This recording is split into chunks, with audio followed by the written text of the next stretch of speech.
Hey everyone, welcome back to the channel. I'm Baron and this is your Brain on Books, and today we're going to do the mid-year freak out book tag thing. I don't exactly know what it's called, but you know what I'm talking about. It's all over BookTube. We're going to see how the first half of my year has been shaking out. All in all, very happy with 2022 as far as reading goes. I'm a little behind on total books read, but I don't even care. I read some really dense stuff. I read some amazing books, discovered some new authors. So very happy, and I can't wait to see how the second half of the year is going to shake out. So let's jump right on into the questions. The first one being, what is the best book that I've read so far in 2022? And that is probably to no surprise for people who have been watching the channel, The Road by Cormac McCarthy. Now, I did a full spoiler discussion with Jimmy Nuts from the Fantasy Network. I want to thank Jimmy for coming on and doing that with me, because this is a book that I just could talk about ad nauseum. Everything about this book I find to be perfect. It's everything I love in fiction. It's emotional. It's well written. It's a compelling story.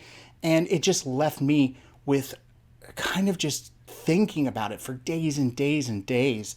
And it even changed the way I see the relationship between me and my father. And for a book to kind of have that life-changing component, how could it not be number one, right? I mean, I don't see any other book changing in the second half of the year of dethroning The Road for me. Beautiful novel. One of my favorites of all time now. So, moving on, best sequel. Another book that should come to no surprise, and that is Death's End by Cixin Liu. I read all of Remembrance of Earth's Past this year. Love the trilogy. Best sci-fi I've ever read. When I finished Three Body Problem, I didn't know where he was going to take the story. I thought Three Body Problem was really good, and I did not think it was possible for books 2 or 3 to live up to it. But I was dead wrong. Death's End took everything from Three Body Problem and just cranked it up to 11, and has an ending that's going to have you staring at the wall for probably most of a week, because it's so profound and makes you question your place in the universe. It's just incredible. It basically answers one of the biggest paradoxes that we have with a reasonable, realistic, but terrifying answer that, woof, it's a good one. So if you haven't read that trilogy, please do so. It's well worth your time. So let's see, new release you haven't read yet, and that's going to be Kingdoms of Death by Christopher Rocchio. I read Empire of Silence in, I believe, January, and I liked the book, but I didn't continue the series for, I don't know. I have no excuse, really. I intended to and just never picked it up, got distracted with other things.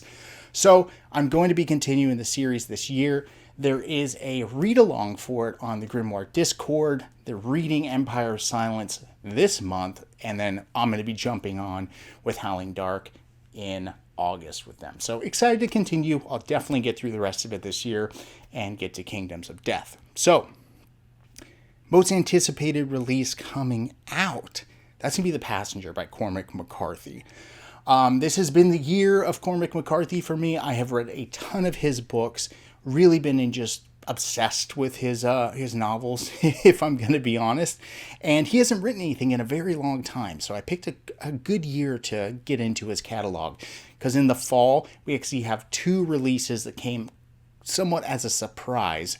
The first one being The Passenger. I'm going to pick that book up on release day, and I'm going to read it on release day. I am so excited. I guess I should give an honorable mention to Fairy Tale by Stephen King. I do intend to read that on release day as well. But, you know, with King's recent track record of new releases, I am not as hopeful of this one being quite as good as the McCarthy one, if I'm going to be honest. But, you know, we'll see. Hopefully I love them both. So, moving on, biggest disappointment, and this might disappoint some of you guys, and that's going to be Memories of Ice, the third book of Malazan Book of the Fallen. This is the end of the road for me with Malazan. I was iffy on Gardens of the Moon, but I knew it was a series that I had to kind of continue and get acclimated to, and some of the stuff would be better on reread, etc. All the stuff that we hear about Malazan.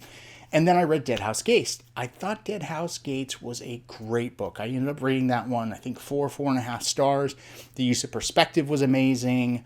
The themes in it were amazing. And then once I got into Memories of Ice, I was kind of back to where I was with Gardens of the Moon, which I know, narratively speaking, that is true. You're following a lot of the same characters, but I just couldn't connect to it at all. And I'm sorry, guys. It's just not for me. It's not for me. And I know that's disappointing for some of the fans out there, but who knows? Maybe in the future I'll give another try, but I don't see myself continuing anytime soon.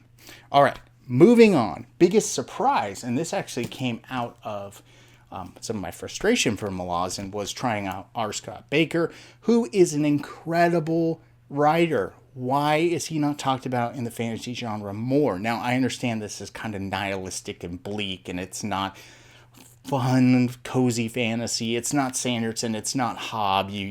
You got to hate yourself a little bit to read this. But nonetheless, the guy's incredible. The way that he writes, it's just...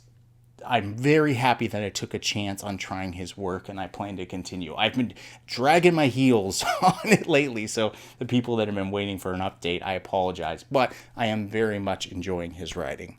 So, new favorite author. Well, I said this is the year of Cormac McCarthy, but we're going to kind of set him aside so he doesn't take up the entire video. So I'm going to say John Steinbeck. Now, I just recently read East of Eden. Loved this book. This is a 5-star read for me. And I bought all the Steinbeck books. I plan on reading all of them. I just connected to these on such a deep level. One, because the writing is fantastic. I love historical fiction. But also just being someone who lives in the same area of California that these books are set in. I've just connected to it on a personal level, and I think that's really special, and I'm excited to continue with his work. So, going on from there, new fictional crush. Now, this question is absurd. So, I did not read Legends and Lattes. A lot of people have. I did not. But that green ogre goblin looking girl on the front, I assume is a good time. So, had I read that book, I assume that would have been my answer. So we're going to go with that today. Moving on. New favorite character. Ooh, this is a good one. That's going to be Lorena from the Lonesome Dove Quartet. Now, I read Lonesome Dove last year, and Lorena was a big piece of that story. But she had a large secondary role, but I still enjoyed her. In the second book, Streets of Laredo, oh man, does she come into her own and also give a ton of context to her role in the last book. And gosh, she is just a badass. I mean, what an incredible character. And her character arc over the course of these 2 books is one of the best ones I've ever read. Absolutely stunning. Even if you don't like Westerns, it's worth reading just for her character arc. What an amazing, amazing character. And I'm a little sad because we're going to go with book 3, which now is a flashback. We're going to the events prior to Lonesome Dove and Lorena and everything else, which is kind of a bummer because I just want a whole nother story dedicated to her. But if there is one and I'm unaware, please let me know because that would be amazing. So let's see. Book that made you cry. That's going to be Boy's Life by Robert McCammon. I did a review for this if you're interested in my long form thoughts. But this book got me, and it wasn't so much that the ending was sad. I mean, it was kind of a poignant ending, but just the nostalgia factor and connecting to this and thinking back to my coming of age moments, being from a young boy to a man. I don't know, it just felt real. And if you've read this story, you know what I'm talking about, so I don't need to go into it in too much depth. But this one got me. This was a tearjerker for sure. And if you haven't read Boy's Life, please do it. Now, McCammon's been getting a lot of love on BookTube lately, which is awesome, because I think that's an author that's just kind of been flying under the radar. So, that's changing, and it should. All right, so book that made you happy. Ooh, I didn't take it off the shelf. That's going to be The Thief of Always, wrong side, by Clive Barker. This book it's a middle grade story. It's whimsical. It's fun.